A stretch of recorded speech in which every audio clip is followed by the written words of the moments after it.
Dale. Bueno, bienvenidos todos. Gracias por estar aquí a este seminario virtual. El seminario va a ser primero la exposición, y ahora voy a presentar a Enrique y luego tendremos preguntas, un espacio de preguntas, que hay tiempo. Y cualquiera puede, a lo largo de la charla, si quiere ir escribiendo la pregunta en el chat, o se apretan participantes, que usualmente está abajo. Ahí se le abre una opción de levantar la mano, ¿sí? Que a veces están los tres puntitos horizontales, que significa que quieren hacer una pregunta o intervenir. O no, a veces se les abre directo esa opción. Bueno, así que pasemos a presentar a nuestro invitado, que tuvo la gran amabilidad de preparar este seminario y estar aquí con nosotros. En realidad la idea original había sido hacer un seminario en marzo, pero bueno, no tuvimos buena puntería, y así que aquí estamos unos meses después. Así que tenemos con nosotros al doctor Enrique Barrios, que ha sido, bueno, profesor en la Facultad de Medicina, en la Cátedra de Métodos Cuantitativos, hasta recientemente que se ha retirado porque, bueno, hay una edad límite en Facultad de Medicina que es 65 años. Pero bueno, sigue evidentemente activo, ha hecho una carrera justamente en métodos cuantitativos y fundamentalmente ligada a la estadística y epidemiología del cáncer, en la que también se ha especializado. Ha estudiado, ha hecho posgrados en Francia. No sé cómo harían para pronunciar su apellido en Francia, pero sobrevivió esos años. Ahora te voy a contar una anécdota respecto de eso. Bueno. Porque en el piso de la residencia, el que llamaba por el teléfono era un vietnamita y había un nicaragüense que se llamaba Berríos. O sea, me imagino el resto. Así que bueno, Enrique es un investigador en estos temas. Actualmente sigue siendo el coordinador del Registro Nacional de Cáncer, que funcionó en la órbita de la Comisión Honoraria de Lucha contra el Cáncer. Bueno, ha sido el profesor titular del Departamento de Métodos Cuantitativos de la Facultad de Medicina. Es miembro titular de la Academia de Medicina, integrante del SNI. Bueno, está bien, no voy a seguir. Su currículum está disponible en internet, pero tiene un largo currículum de muchas actividades que ha hecho. Así que nada, simplemente agradecerte, Enrique, que estés aquí, y te dejo con la audiencia. Gracias. Bueno, el que agradezco soy yo. Es un honor y un placer estar aquí con ustedes. Buenas tardes a todos y les agradezco a todos la atención. Seguramente para algunos sean cosas muy conocidas y aún triviales la que yo voy a decir, y para otros sean cosas que merezcan precisiones, de modo que en la interacción vamos a ir avanzando. Nosotros vamos a revisar hoy este punto para el tiempo que tenemos, de acuerdo a lo conversado, 40 minutos, de manera que hasta las 3, algunos aspectos relevantes de la epidemiología del cáncer en Uruguay, con énfasis en sus aspectos descriptivos respecto de la magnitud de las características del problema, primero en el mundo y después con foco en nuestro país.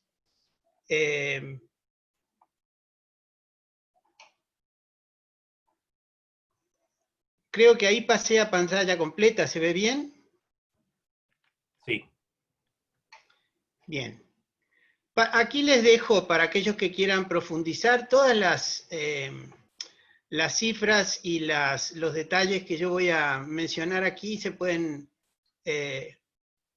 entrar en estos, que salvo el primero, que es un texto que no está libre en internet, aunque eso es relativo, como ustedes bien saben. El resto son de acceso libre y son páginas muy interesantes para seguir el tema.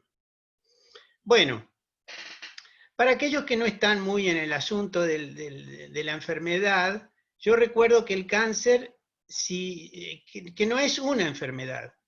es un conjunto heterogéneo de enfermedades que tienen de común una desregulación en el mecanismo de control de la duplicación celular. De modo que algunas de sus alguna población de algún tejido, producto de esas fallas, pasa a tener un crecimiento descontrolado, propagación anormal de células anormales, finalmente invasión de órganos anexos o distantes, y que este proceso, de no ser controlado, resulta, como lamentablemente sabemos, en la muerte del paciente, aunque no son bajas actualmente las posibilidades de controlarlo. Un detalle importante es que este proceso, que se denomina carcinogénesis, es un proceso que se lleva a cabo a través de varias etapas. No es hay un proceso de iniciación, que se conoce, digamos, de modificación de la información genética, pero luego hay una secuencia de eventos que deben satisfacerse para que finalmente haya transformación maligna y progresión de estas poblaciones. Ustedes saben, se los cuento como anécdota, que este modelo que se conoce como modelo multietápico del cáncer, se describió teóricamente en la posguerra, en 1954, cuando empezaron a aparecer las primeras curvas de riesgo de morir por cáncer, en realidad, con la edad, ¿no? Era un momento en que Inglaterra tenía un acúmulo de producción, muchos de ellos producto del avance de la física en décadas anteriores, pero fue el momento del descubrimiento de la doble hélice de Watson y Crick, del modelo de conducción nerviosa, que es básicamente un modelo teórico práctico, digamos, un modelo matemático en el fondo, de Hodgkin y Huxley, que merecieron luego el premio Nobel, y este trabajo que originalmente fue de Armitage y Dole, un bioestadístico y un epidemiólogo, ambos británicos. El cáncer se sabe que está producido tanto digamos, facilitado, incluso causalmente, por agentes externos, algunos de los cuales ustedes ven allí en el texto, como otros del medio interno, ¿verdad? Que tienen que ver con mutaciones heredadas, solo un 5% en realidad se deben a cánceres familiares del total, hormonas, condiciones inmunológicas, en fin.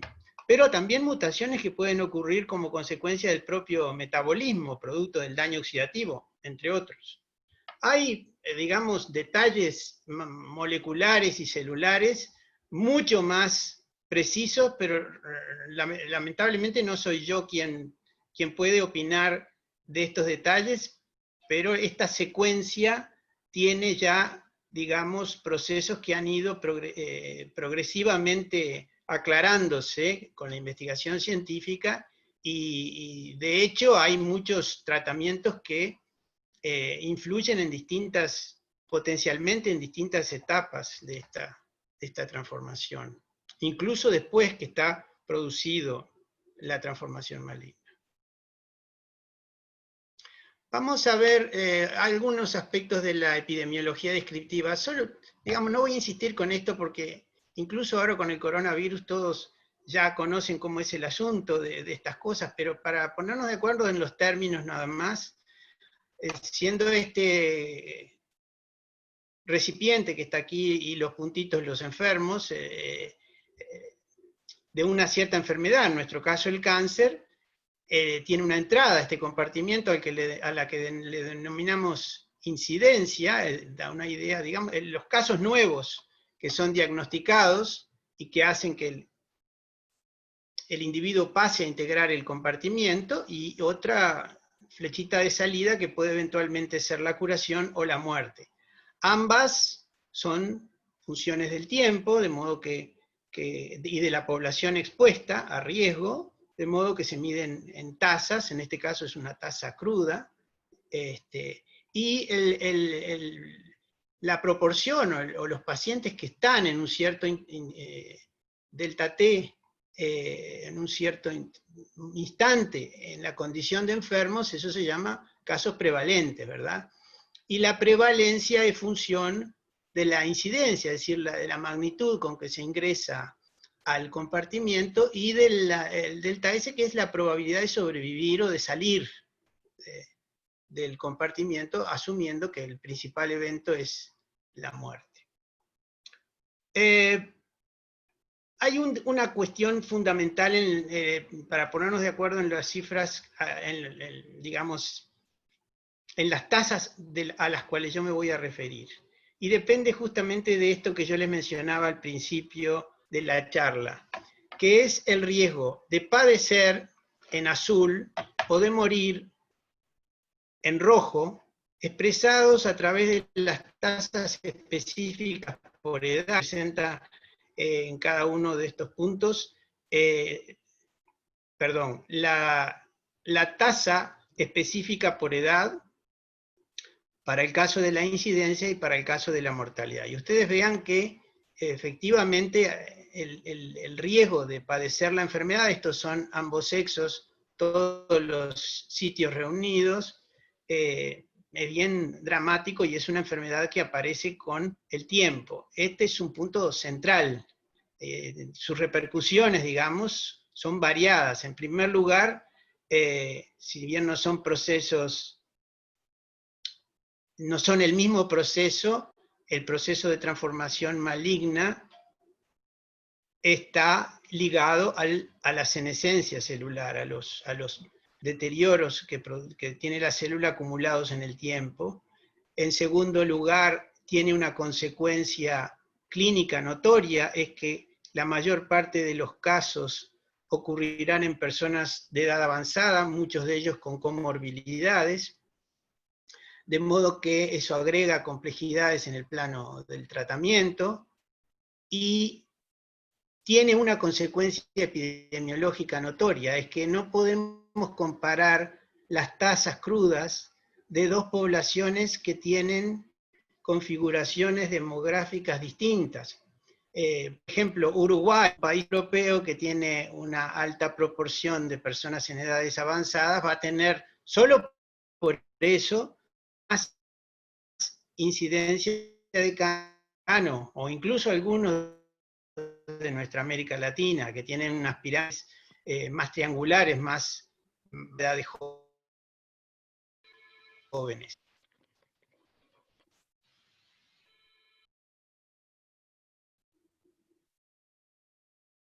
¿Me escuchan bien? Hubo un momento recién de intermitencia, pero en general se te escucha bien. Bueno, si ustedes ven que, porque de repente me apareció un mensajecito que mi conexión a internet era inestable, entonces me asusté. Si hay algún problema con la velocidad incluso a la que estoy hablando, ustedes me dicen. No por la comprensión, sino por el internet, ¿no? Me refiero al que cuando uno habla rápido, la comunicación se distorsiona un poco. Entonces, para comparar las tasas de países con distintas configuraciones demográficas, usamos lo que se denominan las tasas estandarizadas por edad, que es referir los riesgos establecidos o relevados en un país a cuál sería esas tasas, digamos, en un país cuya configuración tendría una población mundial estándar, digamos. Se define una población mundial estándar y se refieren todas las tasas a cuál sería si fuera esa la configuración demográfica de cada país, y eso permite amortiguar, no eliminar completamente, pero amortiguar las diferencias de las configuraciones etarias, y permite una comparación internacional de los valores de esas tasas. El cálculo es extremadamente sencillo, simplemente es ponderar el peso de cada una de estas tasas específicas cuál sería el peso en esa población mundial estándar, de manera que no tiene ningún secreto. Bueno, ¿cuál es el problema a nivel mundial? Es un problema que ustedes ven aquí, que proyectado el 2018, este fue el último informe mundial que realizó la IARC, que es la Agencia Internacional de Investigación en Cáncer de la OMS, y estimó que había un poco más de 18 millones de nuevos casos que se iban a diagnosticar en el 2018, casi 10 millones de muertos por la enfermedad, y en una estimación muy conservadora de la prevalencia, unos 44 millones de personas viviendo con cáncer. Y digo que esta es una estimación conservadora porque incluye todos aquellos pacientes que tienen como mucho 5 años de diagnosticados, ¿no? Y sabemos hoy que cánceres muy prevalentes, con muy frecuentes, viven mucho más que 5 años, felizmente, y cada vez más son estos pacientes y cada vez son más años. De modo que esta es una estimación conservadora. Aquellos que quieran hacer el ejercicio de usar esta página que se llama Global Observatory en la IARC, que tiene estas cifras, se pueden hacer ejercicios interesantes para comparar el problema en distintos lugares y visto de distintas perspectivas, pueden usarlo. Con un llamado de atención que voy a hacer ahora, que es el siguiente, que es que para mirar el problema globalmente, incluso para hacer algunas comparaciones está bien, pero hay que tener presente que estas cifras y sus estimaciones se basan en la información que dan los registros de base poblacional de cáncer de alta calidad, que cubre, fíjense en ustedes, 4, 8 y 7% de la población de África, Asia y América Latina respectivamente. De modo que el porcentaje equivalente para los países desarrollados es del 83% y 32% en Europa. De modo que si uno va a mirar, por ejemplo, a un país que tiene un relevamiento apropiado de sus indicadores estadísticos, tiene buenos registros de cáncer de base poblacional, puede fiarse en las cifras de GloboCan. Pero si va a un país, a mirar un país las que no tiene registro de cáncer, y hay países en nuestra región que no tienen registros de cáncer o que su cobertura es extremadamente limitada. Voy a poner un ejemplo. Muchos países de América Central, pero voy a poner el ejemplo de México, ¿no? Se basan en estimaciones, digamos, de los cocientes entre la incidencia y la mortalidad y la enfermedad en los países vecinos, y entonces ahí ya las divergencias entre el valor estimado y lo que realmente podría estar ocurriendo pueden ser altas. Es por eso que este es el sitio web, que es muy interesante, muy ágil y muy fácil de explorar, pero con ese warning, digamos. Los registros de base poblacional de cáncer permiten son, digamos, una especie de neurona aferente, ¿verdad? De neurona aferente de los programas de control de cáncer. Sin el concurso, sin la información continua y de realimentación que tienen estos registros, no se pueden concebir o diseñar, planificar, implementar, y menos aún evaluar medidas de intervención. De modo que se puntea cuando se evalúan los programas de control de cáncer, este punto de la información es un punto central para calificarlo y para la calidad de su producción. Dos conceptos básicos, digamos, respecto del problema mundial del cáncer. En primer lugar, estamos asistiendo a un cambio en la escala, quiere decir, un cambio en la escala, me refiero a que el problema tiende a ser cada vez más grande en términos de la incidencia y en términos de la mortalidad. Vean ustedes en este GIF aquí, se presentan dos alturas, digamos, que representan, este bajón de todos los puntitos, representan el bajón ocurrido entre principios de la década de los 80 y el quinquenio que va del 2006 en adelante. De manera que son 25 años, en esos 25 años, cómo ha variado la cantidad de muertes por las causas más importantes, y aquí ponemos al cáncer y a las enfermedades cardiovasculares, así como el total de las causas. A la derecha ustedes tienen los países de medio y alto índice de desarrollo humano, y a la izquierda los más ricos, los de muy alto índice de desarrollo humano. Aunque nosotros estuvimos hasta el año pasado aquí, en este de la izquierda. Sin embargo, vean ustedes que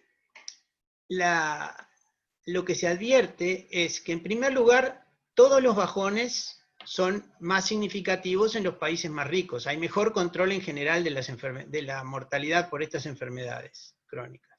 Esa es la primera cosa que uno ve.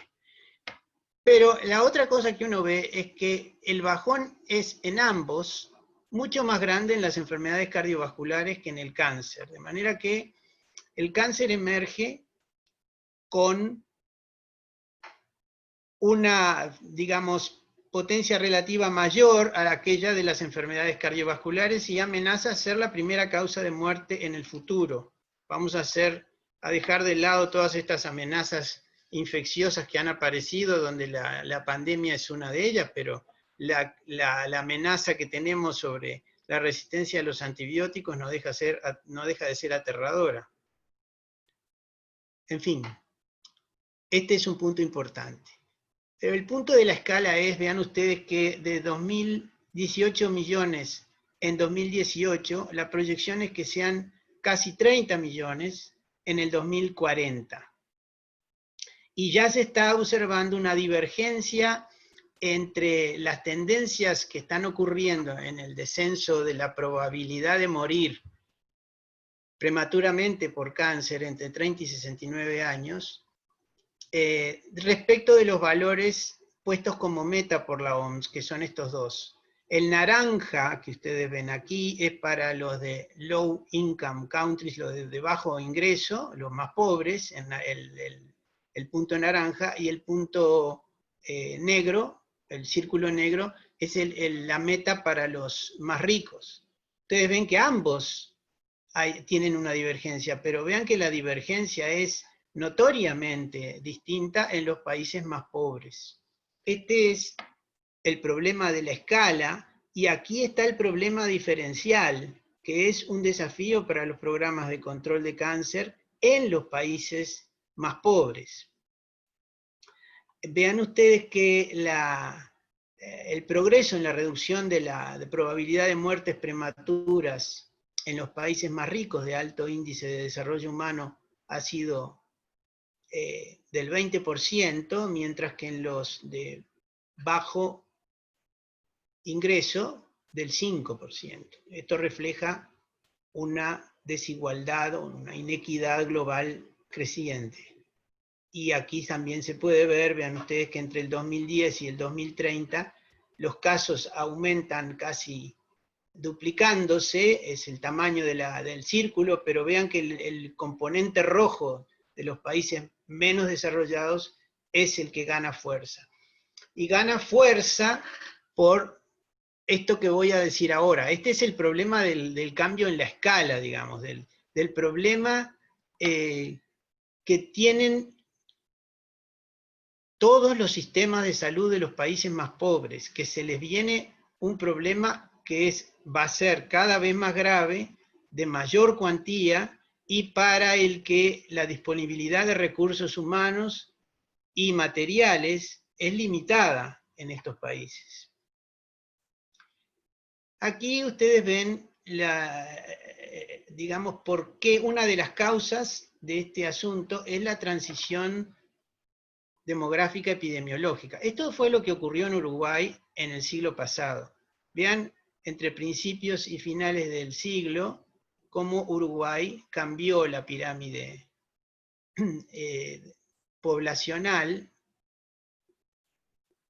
todavía la tenemos más cambiada en los censos más recientes, y esto es producto del control de las enfermedades infecciosas, del progreso de la higiene, de la salud pública, de la terapia antiinfecciosa, de las campañas de vacunación, todas medidas que el Uruguay implementó temprano y eficazmente a través del siglo pasado, y que dieron lugar a que nuestro perfil de mortalidad pasara de las enfermedades infecciosas a principios de siglo a una fuerte presencia de las cardiocirculatorias y del cáncer al final, ¿no? Y con un perfil muy parecido al de los países desarrollados, en el términos de la distribución de la mortalidad. Esto que Uruguay vivió a mediados del siglo pasado, lo están atravesando todavía hoy muchos países del mundo y también de nuestra región. De manera que esos países que han sido más rezagados por condiciones diversas, pero socioeconómicas básicamente, van a ver incrementados el problema del cáncer y de las enfermedades crónicas. Pero además, el otro punto es que hay un cambio en el perfil epidemiológico, porque también esos países que, debido a la globalización y a otros factores, han incorporado los factores de riesgo de los países occidentales y entonces pasan a tener también, además debido a los cambios demográficos, a los cambios de hábitos, un patrón desplazado hacia estos cánceres de pulmón, de mama y colorecto. Entre los factores de riesgo más importantes y muy conocidos están aquí el consumo de tabaco, el sobrepeso y la obesidad, la inactividad física, así como también cambios en patrones reproductivos. Pero eso ustedes lo conocen. Sin embargo, en los países de bajo y medio ingreso, a pesar de este cambio en la escala, siguen siendo todavía frecuentes 3 cánceres y otros debidos a factores infecciosos, como es el carcinoma de útero, por el virus del papiloma humano, el de estómago, donde entre sus causas está como factor de riesgo la infección por Helicobacter pylori, y las hepatitis C, en particular en el caso del hígado. Aunque están declinando, todavía son relativamente más frecuentes en los países más pobres. Y esta frase quería rescatarla del director saliente de la IARC, que estuvo aquí hace 2 años, un individuo extremadamente lúcido y con una producción científica muy relevante. Es el creador del concepto del exposoma en epidemiología del cáncer. Finaliza su editorial con esta frase, ¿no? Que es una frase que para mí es relevante y que es absolutamente cierta, ¿no? Las experiencias vividas por cada paciente con cáncer reflejan con demasiada frecuencia la peor de las desigualdades globales. El patrón mundial del cáncer establece que, relevado a través de estas últimas estimaciones, dice que sigue siendo el cáncer de pulmón el cáncer más frecuente, ambos sexos, todas las edades, dando cuenta de casi el 12% del total de los cánceres, pero seguido muy de cerca, vean ustedes, por el cáncer de mama femenino, cuya diferencia es nada más que de 4.000 casos. De modo que el crecimiento relativo del cáncer de mama en el mundo es un fenómeno notorio. En tercer lugar está el colorecto y en cuarto la próstata. Siguen siendo frecuentes el de estómago, el de hígado y el de esófago, ¿no? Así como el de cáncer de cuello de útero. El problema de la tiroides es un problema distinto porque es un problema frecuente por el diagnóstico facilitado a través de distintas técnicas, pero en base a carcinomas papilares que no impactan felizmente en la mortalidad, de manera que es un fenómeno que se ve en la incidencia, pero que no se refleja en la mortalidad. En la mortalidad, el cáncer más letal es el cáncer de pulmón, dando cuenta de más del 18% del total de las muertes, seguido por el colorecto y el estómago, y en cuarto lugar el hígado, repito, en ambos sexos. Aquí está, digamos, en términos, expresados en términos porcentuales. Yo les dejo la lámina para que ustedes la vean, aquellos que quieren insistir en las proporciones, pero esta frase es importante. 1 de cada 5 personas tendrán, esto es una estimación mundial, serán diagnosticados con cáncer en el mundo antes de los 75 años. Ese es el riesgo a través de la vida. En Uruguay es 1 de cada 3. Digamos que 1 de cada 3 uruguayos va a desarrollar o a ser diagnosticado con algún tipo de cáncer en el curso de su vida, a las cifras que tenemos, a los riesgos que tenemos hoy, ¿verdad? Acá tienen, las barritas azules representan la incidencia y las barritas rojas representan la mortalidad. En este diagrama de barras se expresan las tasas ajustadas para los distintos sitios con cáncer. A la izquierda de la raya roja, los países de alto y muy alto índice de desarrollo humano, y a la derecha los países de bajo y medio índice de desarrollo humano. Vean que en todos son frecuentes, pero especialmente en los más ricos, en los más desarrollados, el pulmón, la próstata y el colorecto, así como algunos otros cánceres, pero en general todas las barras son más altas en los países más desarrollados, porque la gente vive más, como para desarrollar cáncer. Pero el patrón está desplazado hacia estas barritas que están arriba del diagrama. Sin embargo, en los países menos desarrollados, ustedes vean que todavía son muy frecuentes el cáncer de hígado y la cavidad oral. Esto es en el caso del hombre, naturalmente. Pero en el caso de la mujer se ven cosas similares. Vean ustedes, el cáncer de mama es por lejos el cáncer más frecuente, seguido del cáncer colorectal en el caso de los países más ricos, pero seguido todavía por el cáncer de cervix en los países más pobres, ¿verdad? Y esto tiene que ver con el virus del papiloma humano, pero notoriamente con condiciones socioeconómicas y de control sanitario del problema, que hoy es imposible de justificar a la luz de todas las herramientas que tenemos para su control. En el Uruguay sabemos que casi un cuarto de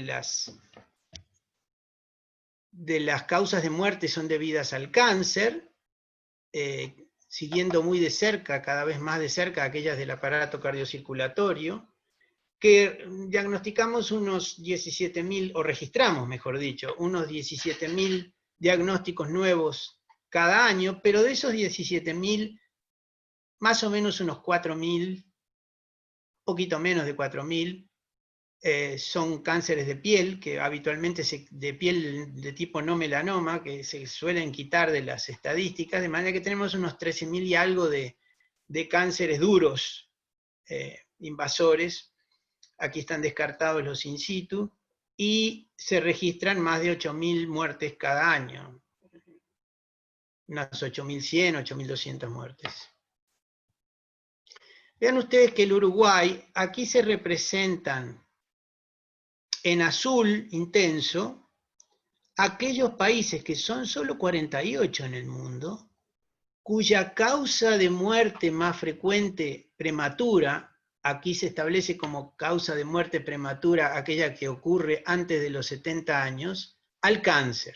Estos países en azul, la gente se muere antes de los 70 años, más frecuentemente por cáncer que por otras cosas. Y el Uruguay está dentro de esos países. En este mapa de calor, como se le dice entre comillas, ¿no?, donde el color, la intensidad del azul representa la tasa ajustada para cada país de la incidencia del cáncer, todos los sitios, ambos sexos, todos los sitios comprendidos, ambos sexos, todas las edades. Vean ustedes que el Uruguay ocupa el primer quintil, aquel que está por encima de los 253. El promedio de los países de alto índice de desarrollo humano, ahora vamos a ver, está muy cerca del valor de la tasa que registramos de incidencia en Uruguay. De manera que estamos ahí en el pelotón de los que tienen más enfermedad, más tasa de enfermedad.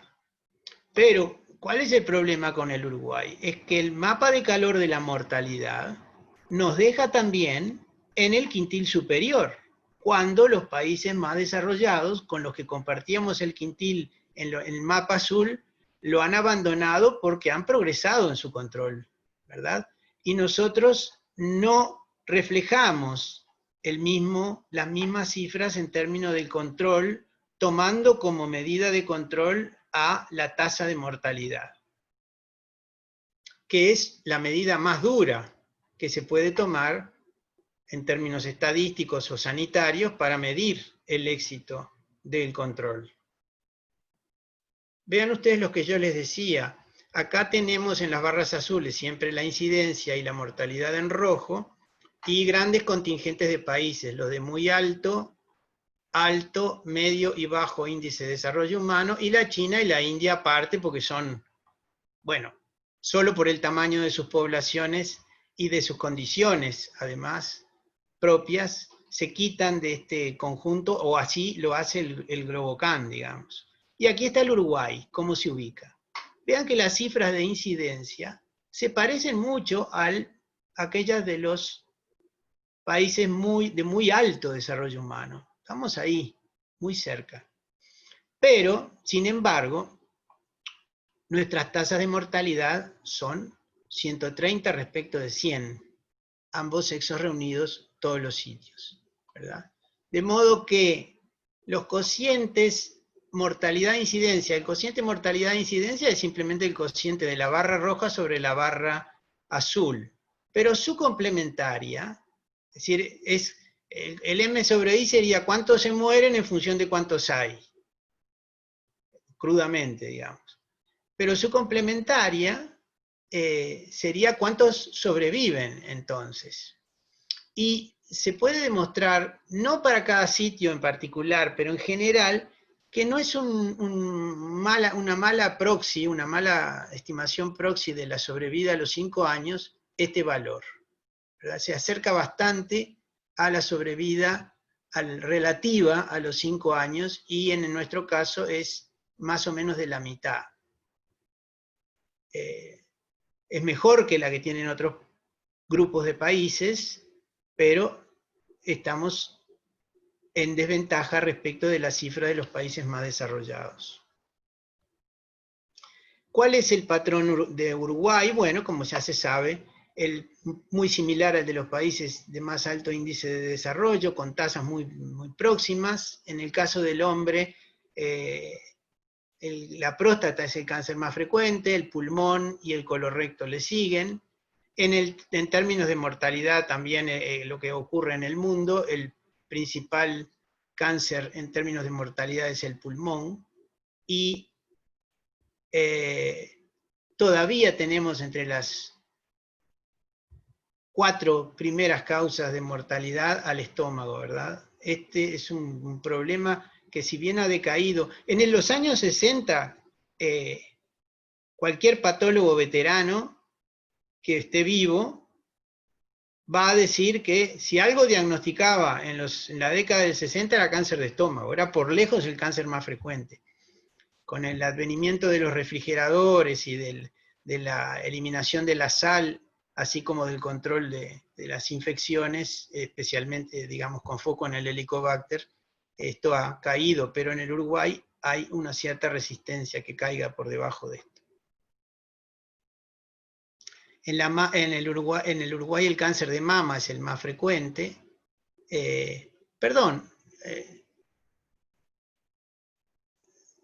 Para dar una idea de cifras, ¿no? El cáncer de próstata, más o menos, registramos unos 1.500 casos por año. El cáncer de pulmón registramos unos 1.100 en el caso de los hombres, y en el caso de colorecto, un valor muy próximo a los 1.000. En el caso de la mama, contando los invasores más los in situ que no están aquí puestos, son unos 2.000 casos por año. Es una tasa elevada, pero que está debajo del promedio de los países más ricos, porque en general los países más desarrollados, muchos de ellos tienen programas de screening bajo programa, de modo que tienen cifras mayores, pero el punto de esas cifras es que tienen mucho sobrediagnóstico. No quiero decir que no sean eficaces los programas de screening, sino que las cifras a veces son sobreestimadas.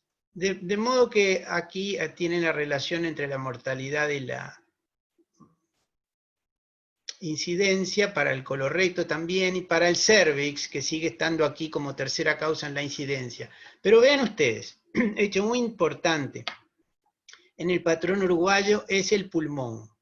El cáncer de pulmón ya es desde la década de los finales de los 60 la primera causa de muerte por cáncer en Estados Unidos. Y acá, ahora la tenemos en tercer lugar en las mujeres. Cuando yo empecé a colaborar con el registro, en principios de la década del 90, registrábamos unas 100 muertes de cáncer de pulmón en mujeres por año. Y ahora estamos registrando un valor de 300, superior a los 360 casos, casi que se ha cuadruplicado en este intervalo. De modo que este es en términos de epidemia, de dinámica epidémica de la enfermedad, que es muy lenta en el caso del cáncer, este valor del pulmón es el más impresionante. 50% del total de los cánceres en Uruguay se pueden explicar por estos 4 sitios, y que son la próstata, la mama, el colorecto y el pulmón. El más frecuente, vean ustedes que en términos porcentuales es el de mama femenino, cosa interesante. Y en términos de la mortalidad, estos 5 se reparten el 50%, el pulmón, el colorecto, la mama, la próstata y el páncreas. Aquí se excluyen el cáncer de piel no melanoma, ¿no? En todas estas diagramas. La mortalidad por cáncer en Uruguay ha bajado, ha disminuido, pero amortiguándose en los años más recientes. Sin embargo, el descenso ha sido significativo en ambos casos. En el hombre, el producto del descenso del cáncer de pulmón, de la incidencia de cáncer de pulmón, que es muy vecina a la mortalidad y que se refleja igualmente en la mortalidad. En la mujer, con una dinámica más compleja, donde ha caído la mortalidad por cáncer de mama, por cáncer de útero, todos los sitios, algunos digestivos, y por la subida del cáncer de pulmón, que ha balanceado las cosas, digamos que arrimándola a una pendiente menor de la que tienen los hombres en decrecimiento. Aquí está la incidencia, que está estabilizada en los últimos 15 años, a la izquierda, a la derecha la misma curva de mortalidad. Me apuro porque si no, no me dan los tiempos. Aquí ven, para los sitios más importantes de mortalidad, cómo han sido los descensos, el descenso notorio del pulmón, un descenso de la próstata a partir del mediados de la década de los 2000, que permite cruzarse, pasar de ser la segunda causa de muerte en esa época a ser la tercera, después del colorecto, que en el hombre se mantiene estable. Y aquí hay otro cruzamiento interesante, que es el del estómago con el páncreas, que se nos viene subiendo, de manera que estos dos cruces aquí son interesantes en los últimos 10 años, digamos, 15. En el caso de la mama, aquí el descenso ocurrido en el periodo que está allí del 90, y la resistencia en los últimos años a seguir bajando. Incluso hay un poquitito aquí, hay mucha inestabilidad en estos valores de los últimos años. Vamos a ver qué nos deparan los próximos, pero nos preocupa que el decrecimiento que venía operándose en la mama se ha detenido. En el caso del colorecto parece esbozar un leve pero significativo descenso en la mortalidad. En el caso de la mujer por cáncer de colorectal, el notorio incremento del pulmón a 3.5% por año aumenta, el de páncreas y, felizmente, el descenso operado en cervix, últimamente con cierta estabilización, pero con un notorio descenso después de la difusión efectiva del PAP a través de programas, de la difusión de programas que ocurrió en la segunda mitad de los 90. Ahí se empieza a mostrar. Antes, en realidad, hubo un fenómeno que es difícil de saber lo que ocurrió porque hay problemas, ahí teníamos problemas con la cantidad de certificados de defunción que decían útero sin especificar su sitio. Después que se fue depurando esa información y volviéndose más certera en el certificado, esto se fue mejorando. Bueno, aquí tienen los descensos porcentuales anuales para cada sitio en hombres y en mujeres. Después ustedes lo miran, pero ya los hemos visto en las curvas. Los que tienen el asterisco son significativos. Este que tiene un quiebre aquí es que la próstata subió desde el 90 al 2004 por el uso por la difusión del PSA, del antígeno, del diagnóstico a través del antígeno prostático específico. Y luego hay un descenso en la mortalidad notorio a partir del 2004. En la mama, el descenso de la mortalidad a un 1% por año, en fin. Y el del pulmón notoriamente creciente. Aquí hay ese fenómeno complejo que yo les decía, este aumento que se registra antes del 98 en el cervix es debido a un problema en el registro en los certificados de defunción que se empieza a resolver por ahí por el 98, pero además producto del éxito de los programas de detección precoz, y empieza a caer a partir del 98. Bueno, si la cosa sigue así, si siguiese así, digamos, el pulmón pasaría a ser, antes del 2030,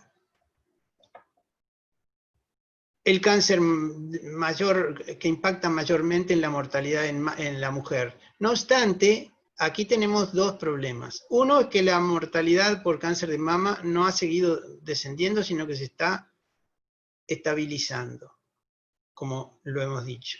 Y el otro es que las proyecciones que tenemos es que, quién sabe si el cáncer de pulmón no amortigua su crecimiento.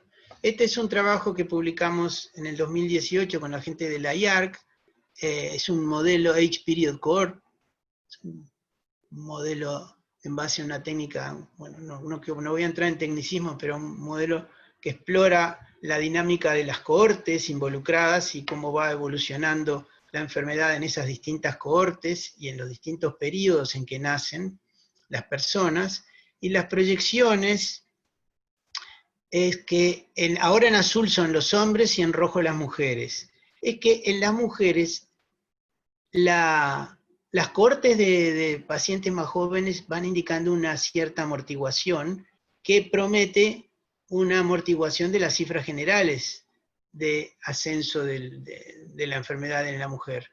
Vamos a ver si estas proyecciones tienen asidero más adelante. Aquí les muestro con las cifras de los Estados Unidos el progreso que ha tenido el control del cáncer en términos expresados a través de la sobrevida relativa a los 5 años. Es decir, la probabilidad de que una persona con cáncer en relación a una persona que no lo ha padecido de la misma población y configuración etaria tiene, de manera que por ejemplo, que tenga acá todos los sitios 49% de sobrevida a los 5 años, es que un paciente con cáncer en este periodo digamos, sobrevivía el 49% en relación a lo que sobrevive una persona de la población de las mismas características. Eso es básicamente una sobrevida relativa, no es una sobrevida, una probabilidad de sobrevida como las que se usan habitualmente en los ensayos clínicos. Esta es una medida que depende mucho de las tablas de vida y de la información demográfica aportada por los institutos de estadística. Pero lo que se nota aquí es que hay un progreso notorio. Vean que la mama pasa del 75, que no era mala ya en esta época, pero a más del 90% de sobrevida a los 5 años, y que hay todo un progreso, excepto para cánceres como el páncreas, que tiene un pronóstico pésimo, hay una mejora notoria de la sobrevida y del éxito del diagnóstico temprano y del tratamiento de la enfermedad. Todas las terapias incluidas. Estas son nuestras medidas de la sobrevida. Vean ustedes que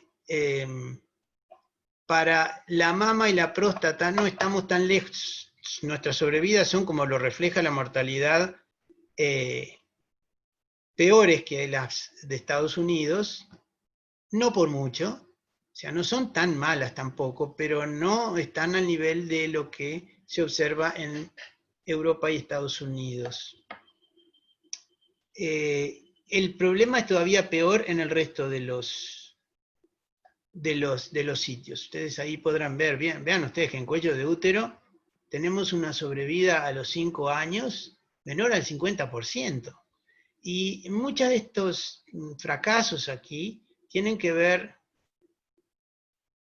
con varios problemas, digamos, con el acceso a los tratamientos, posiblemente de manera relevante, pero fundamentalmente con el momento al diagnóstico, ¿no? En el momento en que estamos diagnosticando, es decir, la distribución de estadios. El Uruguay tiene algunas particularidades geográficas de distribución, no es homogéneo en todos los sitios, los riesgos no son homogéneos. Vean ustedes una cosa que nosotros hemos notado ya hace mucho tiempo, que hay un degradé, digamos, del riesgo para el esófago, que tiene altísimas tasas contra la frontera noreste, contra el Brasil, y va decreciendo, un gradiente ahí, perdón, con un gradiente hacia Colonia, digamos, hacia el sur-oeste, y esto se refleja en los colores aquí que expresan las tasas. Esto es una manera de expresar el análisis de autocorrelación. Aquí en el eje vertical está un poco, cada punto es un departamento, cada puntito es un departamento. Aquí en el eje vertical está una medida del riesgo, la matriz de riesgo, y en el horizontal la matriz de vecindad. De modo que aquí en este cuadrante se agrupan los que son vecinos, pero que tienen bajos riesgos, y aquí los que son vecinos, pero tienen alto riesgo. De manera que si la distribución está en estos cuadrantes, el índice de Morán, que mide este grado de autocorrelación espacial, es bueno y significativo, y esto pasa notoriamente en algunos sitios en Uruguay. El esófago es el más conspicuo de todos, pero también pasa con el estómago y con algunos otros sitios. De manera que tenemos una distribución desigual de los factores de riesgo de la enfermedad. Bueno, para terminar, muy breve mención a algún detalle en la epidemiología analítica. Ya sabemos que el cáncer es función de agentes que vienen externos, esto lo sabemos desde los experimentos de migrantes de la década del 70 o 80, en donde migrantes japoneses que migraban a Estados Unidos adquirían los riesgos de la población recipiente, ¿no? Pero a través de los experimentos de laboratorio y de la experiencia científica se sabe que hay un conjunto de factores externos, pero también del medio interno y del control de la duplicación celular, que son los que están en el fondo del asunto. Pero, bueno, esto ya lo referimos, Vean ustedes que al principio, ya termino, me tomo 5 minutos más. Al principio de los años 60 pensábamos que la gran mayoría de los cánceres era potencialmente prevenible, y posiblemente lo fuese por el conjunto de factores de riesgo prevalentes, principalmente el tabaco. Estos son los factores fundamentales que fundamentan las causas externas del cáncer, ¿no?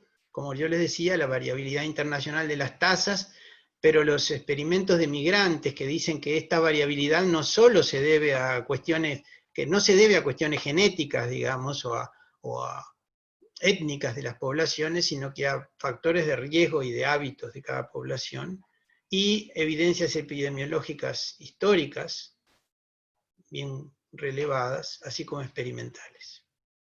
Esta fue la primera tabla de riesgo digamos, de fracciones atribuibles del total de cánceres a un cierto factor de riesgo. Esta tabla no ha cambiado desde el trabajo señero de Dolly Peto del 81, pero se ha modificado. Hoy ya no pensamos, con la dinámica de control, de avance de la investigación, de la relevación de información, pero del progreso en el control de algunos factores, la estimación, por ejemplo, en Gran Bretaña y Estados Unidos es que la fracción de riesgo evitable está en el 40%, y en el mundo, que existe un poquito más de enfermedades infecciosas, de peso de las enfermedades infecciosas, está en el 50%.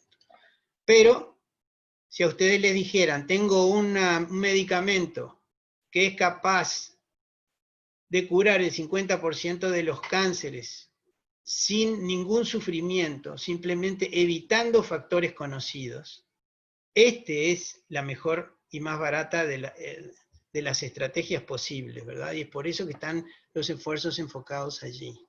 Sin perjuicio de lo cual, el acceso a todo el resto del arsenal diagnóstico y terapéutico es vital. Bueno, aquí están los casos más principales de cáncer. Yo les dejo otra información, pero termino por aquí para cumplir con los tiempos. De modo que aquí tienen simplemente alguna de los más recientes diagramas sobre el peso de cada factor en el conjunto de los cánceres. En el Reino Unido en el 2010, hay un trabajo más reciente en Francia, con los mismos resultados.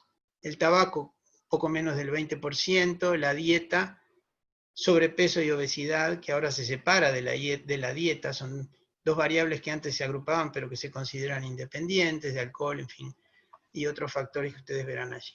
De manera que yo tengo más cosas, pero prefiero resignar más información a aclarar algunas cosas que pueden haber quedado aquí. Les agradezco mucho la atención. Ok. Bueno, muchas gracias. Muchas gracias.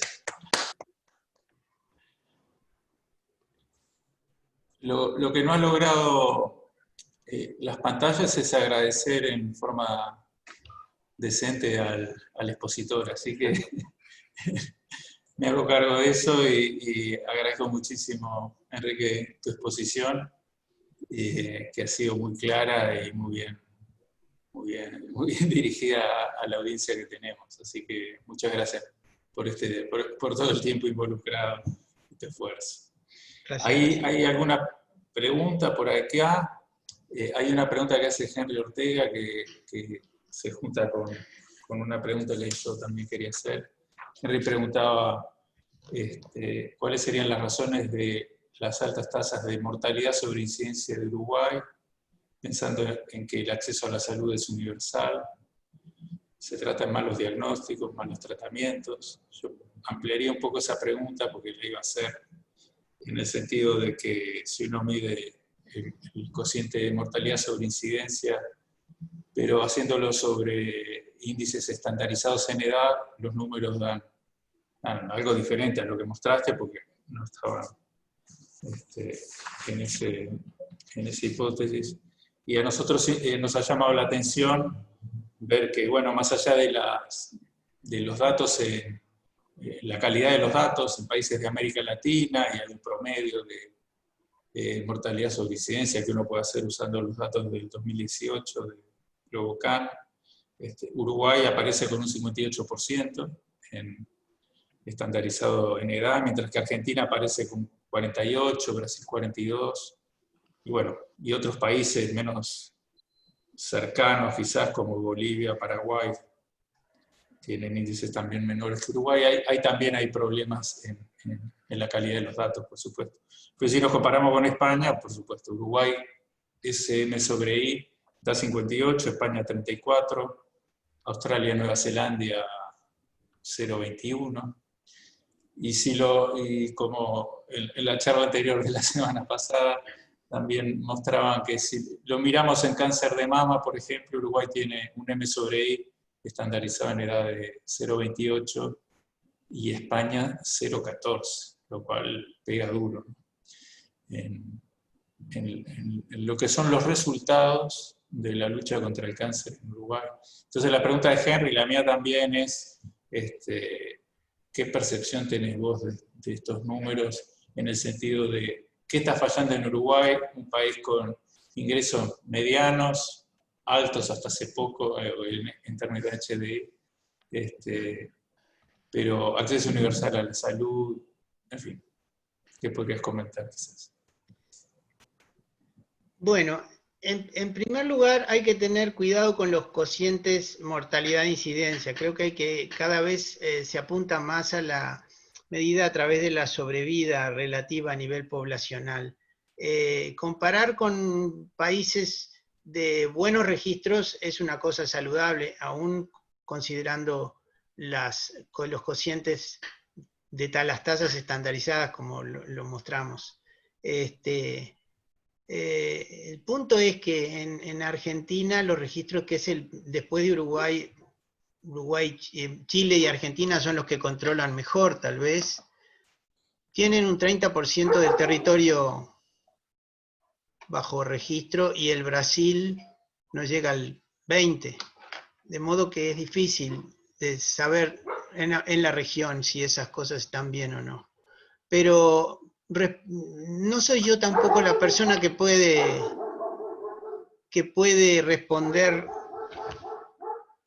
con certidumbre esta pregunta, pero se me ocurre que en presencia de un acceso universal a la salud, ¿no? Ahí están jugando, sin duda que los resultados del Uruguay no cabe la menor duda que no son de la misma calidad que aquellos obtenidos en los países de mayor desarrollo. Eso está fuera de discusión a través de estas cifras. ¿Cuáles son las causas potenciales? En primer lugar, yo creo que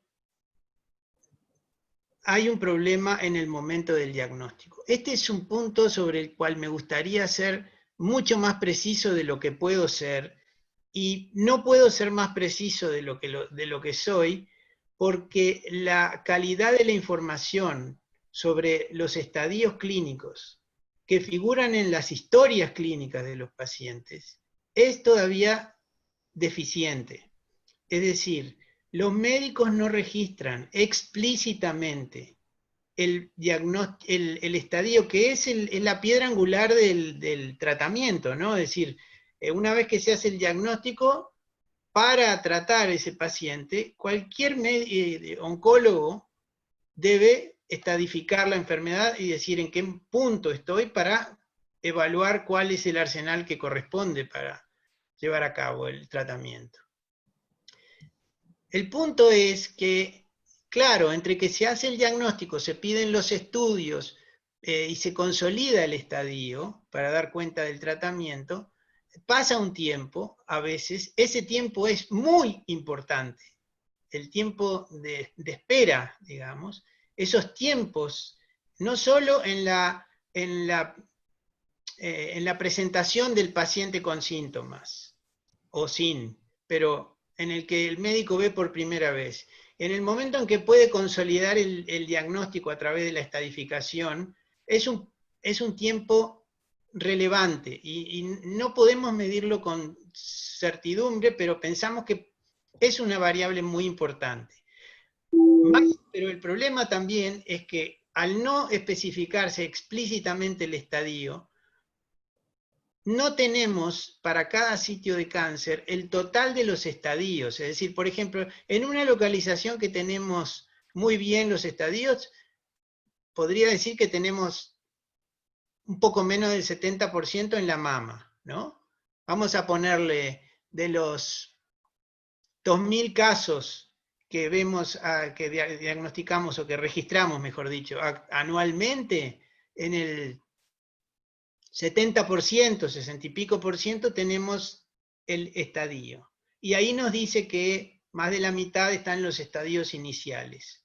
Sin embargo, hay otros como el cervix, donde no llegamos a la mitad de los estadios para saber en qué estado están. Bueno, en suma, el punto en que se diagnostica, los tiempos que se toman para empezar el tratamiento, y a igualdad de acceso al tratamiento en términos universales, de la universalidad de la salud, nosotros pensamos que en virtud de lo que estamos viendo a nivel departamental y de regiones más finas, esto lo estamos siguiendo con Rafael Alonso, que él está haciendo su tesis en análisis espacial, hay lugares en que claramente el acceso, vamos a tomar un punto referente, la relación entre cáncer invasor y cáncer in situ. El cáncer in situ es aquel que se detecta antes de que se transforme en invasor a través de técnicas de diagnóstico como el PAP, en el cuello de útero me refiero. Tiene cifras muy distintas en el norte, en departamentos como Artigas, Rivera, que en el sur, ¿verdad? Nosotros pensamos que esas dificultades diferenciales en el diagnóstico precoz de la enfermedad son claves, pero además sabemos que la administración de fármacos de alto costo, digamos, no se usan con homogeneidad en todo el territorio. Quiero decir que no se ve la misma frecuencia de utilización en las condiciones en que debe ser utilizado en todo el país homogéneamente. Y eso lo podemos decir porque nosotros recibimos información directa del Fondo Nacional de Recursos. Tenemos una recepción electrónica de la información, de manera que sabemos que eso, pero es conocido además, ¿no? De modo que hay problemas variados allí a los que habría que apuntar necesariamente para resolver cuál de estos factores es vital, pero para mí son todos. No podría decir en qué magnitud es cada cual, pero todos esos valen. La calidad con que se realizan los tratamientos, vamos a ponerle, ¿no? No solo los de radioterapia, en donde ustedes son los que tienen la palabra más autorizada, pero en términos generales, la quimioterapia y las terapias ahora de altísimo costo, como se están viniendo con un enorme éxito, como la inmunoterapia, requiere tratamientos caros, largos y con condiciones de base de enfermería buenas, ¿no? Para tratar las complicaciones. Y eso también es necesario homogeneizar. Bien, gracias. Sí, hiciste referencia a algunos aspectos que estamos más cercanos, los físicos médicos, digamos, y evidentemente lo que leemos en los libros y después levantamos la vista y lo vemos en la realidad, de acuerdo a las recomendaciones internacionales, en radioterapia y en calidad de imagen y diagnóstico por imágenes, dista mucho del ideal, eso lo vemos. Y bueno, la mitad de los pacientes típicamente pasa por radioterapia y por lo tanto por técnicas de diagnóstico con imágenes. Mucho más por técnicas por diagnóstico por imágenes, pero la mitad pasa por radioterapia. Hay otra pregunta de Carolina Rabín, que dice, desde la Comisión de Lucha contra el Cáncer, si hay alguna explicación sobre la resistencia que parece presentar el cáncer de mama a la disminución, digamos. Dice, porque aclara que la introducción del screening en mama puede explicar la disminución desde los 90, pero parece estancarse a partir de esa introducción. ¿Eso es en Uruguay o en el mundo? No, es en Uruguay. Es quizás Los porque países, los equipos, claro, te permito la pregunta, es quizás porque los equipos de la década del 90 ya están descalibrados y se perdió calidad de imagen y por lo tanto eso está incidiendo. ojalá supiera. Me parece, en primer lugar, que la pregunta es muy pertinente. Es muy pertinente. Y no tenemos una respuesta. Hemos explorado franja a franja por cohortes y tramos de edades, a ver si hay dinámicas distintas, digamos, si hay una, como se ha visto en algunos países, un aumento del cáncer de mama en mujeres jóvenes que estén modificando estas tasas. Estamos empezando a ver algo de eso, todavía no de manera significativa, porque ustedes saben que en las tasas ajustadas, que son las que medimos las tendencias, los componentes jóvenes pesan más en la tasa que los viejos, de manera que si hay un aumento en base a jóvenes, la tasa se modifica más sensiblemente que si se modifican los viejos, las cifras. De modo que podría haber alguna cosa de esas que todavía, eso es factor de dinámica por edades en las más jóvenes, que podría estar operando, pero nosotros no lo vemos todavía como significativo. Repito, los años recientes muestran un altísimo nivel de inestabilidad en las cifras anuales. No, estamos esperando que esto se estabilice. No sabemos bien, porque la mama en general ha sido más estable anualmente. Me refiero a la mortalidad, que no depende de nosotros, digamos, que es la mortalidad que nos envía el ministerio. Pero estoy lejos de comprender esa causalidad, de modo que agradezco la pregunta, le doy el valor que tiene y me declaro incapaz de responderla con certidumbre. Ok, gracias. Hay otra pregunta de Andrés que dice, ¿existen dificultades en nuestro país para el acceso a los datos de incidencia y mortalidad, por ejemplo?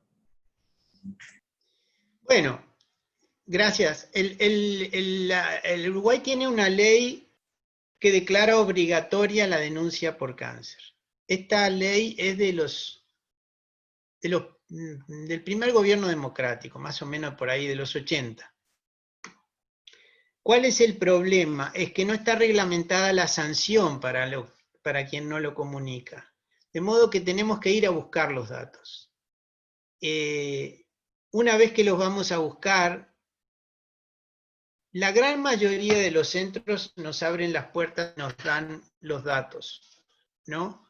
Hay algunos poquísimos excepciones que no acceden, y entonces esos datos los tenemos que buscar por otros lados, porque nosotros buscamos en los laboratorios de anatomía patológica, en las mutualistas, en los hospitales, en las clínicas de radioterapia, y entonces cada caso es validado en forma redundante por las distintas veces que entra al registro, ¿no?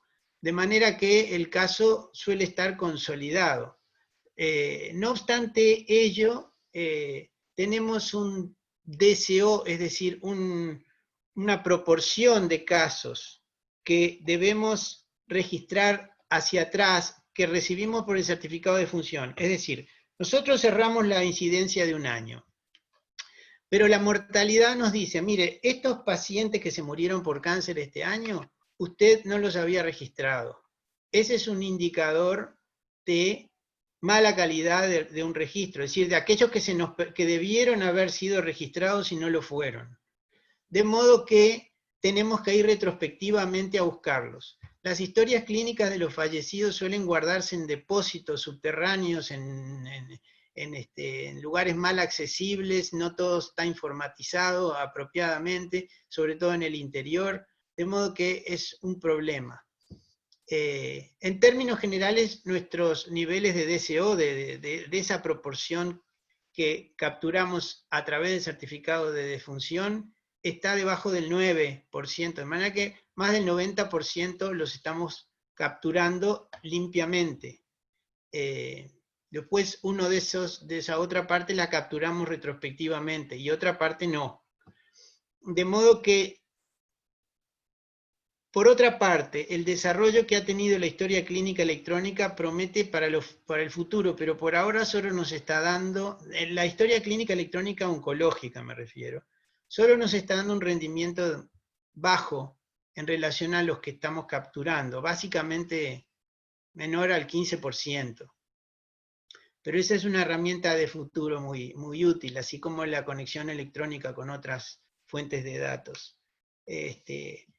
Para responder, diría que en general la búsqueda activa, que es lo que hacemos, es costosísima, es muy costosa en tiempo y en dinero, nos obliga a eso. Que el futuro es la información electrónica, pero que debe mejorar mucho en varios aspectos. La primera cosa que debe mejorar es que los médicos tengan una herramienta accesible. Ustedes saben que el oncólogo, para llevar a cabo un tratamiento, está mucho rato llenando papeles. Tiene que llenar papeles del Fondo Nacional de Recursos, tiene que llenar papeles del centro, del lugar donde está. Se convierte, pero de veras, se convierte en un escritor, en un escribiente de formularios.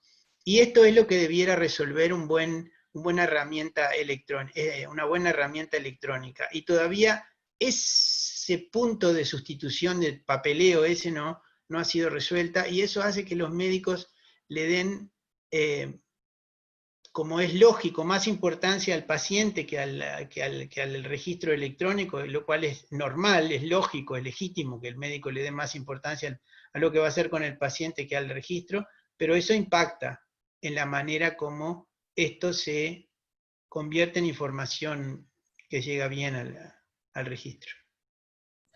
Ok, gracias. Hay 3 preguntas más y quizás podemos ir cerrando y redondeando, como se dice. Hay una pregunta que dice, ¿por cuántos años post-diagnóstico se sigue la evolución de un paciente? Si querés. Eso depende del sitio, ¿no? Quizás se refiere a mama porque es también la misma persona. Bueno, yo no soy un oncólogo como para opinar de eso. Creo que la persona más apropiada para responder esa pregunta sería un oncólogo. Lo que yo sí sé es que los controles, si es a eso que se refiere la pregunta, los controles posteriores al diagnóstico, dependen del momento, digamos, y de la evolución, ¿no? Al principio son muy estrechos. Si el paciente está controlado, se discontinúan y se vuelven anuales, posteriormente más discontinuos, pero se hacen a través de toda la vida, por lo que yo tengo entendido. Bien. Hay otra pregunta que dice, ¿se podría decir que la gran diferencia entre la mortalidad de países desarrollados y Uruguay se debe a la diferencia de recursos destinados a salud, educación y acceso? No estoy tan seguro que sea eso. Eso es una variable relevante, yo creo que es una variable importante, pero no sé si es solo eso. No sé si es solo eso. Creo que hay factores sí, vinculados a la educación en salud, a la difusión de políticas de control de riesgo y de políticas de educación pública en términos de alertas a la población para que se haga controles y que esté atento a ciertas cosas. Ese es un punto clave, digamos. En ese sentido, hay un gran trabajo del programa de educación poblacional de la Comisión en las escuelas. Uno nota que los más jóvenes están más preocupados y tienen más conocimiento, independientemente de su nivel de escolaridad, de los factores de riesgo que los mayores. Eso parece ser evidente. De manera que quien formuló la pregunta sabía a qué estaba refiriéndose. Yo creo que ese es un punto importante, ¿no? La educación. No estoy seguro que la plata invertida sea la variable única. Estoy seguro que sí, que es una variable. Si tuviéramos más dinero para invertir, por ejemplo, en lo que decía Gabriel, en equipos de diagnóstico y tratamiento, en fármacos, y sobre todo también en infraestructura hospitalaria y de seguimiento de pacientes, yo creo que tendríamos más éxito. Y eso depende de los recursos, en fin. Pero no sé cuánto. Ok, gracias. Finalmente, una pregunta más. Se habla en las estadísticas siempre de la sobrevida a los 5 años. Eso es en general porque se ha estimado que es una buena manera de cuantificar el problema, digamos, o los resultados. Pero más allá de eso, quizás puedas explicar por qué se excluye el cáncer no melanoma de la mayoría de las estadísticas. Gracias. Sí, es arbitrario lo de los 5 años, ¿no? Por ejemplo, el cáncer de pulmón, que tiene un fracaso notorio en la sobrevida, se mide al 1 y la sobrevida se suele medir al año y a los 3, antes que a los 5, y algunas a los 10. De modo que eso depende del sitio. La segunda cosa que me preguntaste, ¿cuál fue, Gabriel? Perdóname. ¿Por qué el cáncer no melanoma usualmente? ¿Por qué se descarta? Bueno, está bien, buena pregunta. Primera cosa, es muy difícil de que no se nos pasen cánceres de piel del registro, que no se nos pierda alguno, porque muchos de ellos se resuelven en el consultorio del dermatólogo, ¿no? Allí mismo los quita y a veces va, a veces no va, y a veces va a la patología, pero nos cuesta conseguir el resultado. Y por el otro lado, felizmente, la proporción en que esos cánceres son resueltos por técnicas terapéuticas, especialmente la cirugía o la radioterapia, en fin, es altísimo la curación. La expresión en la mortalidad de los cánceres, nosotros lo medimos, digamos, tenemos unos 4.000 casos por año que estamos midiendo de cáncer de piel, pero de esos 4.000 casos por año, no sé si llegamos al medio centenar de muertos por año. Digamos que no es nula la mortalidad por cáncer de piel no melanoma. El factor principal es la exposición al sol. Son personas muy expuestas al sol, suelen ser trabajadores o personas con riesgos ocupacionales altos, o exposición a camas solares, ese tipo de cosas también. Pero es esa la razón, un problema en el registro de la enfermedad que hace borrosa la seguridad con que estamos diciendo las cifras de incidencia y un bajo impacto en la mortalidad. No conduce a metástasis frecuentemente. No.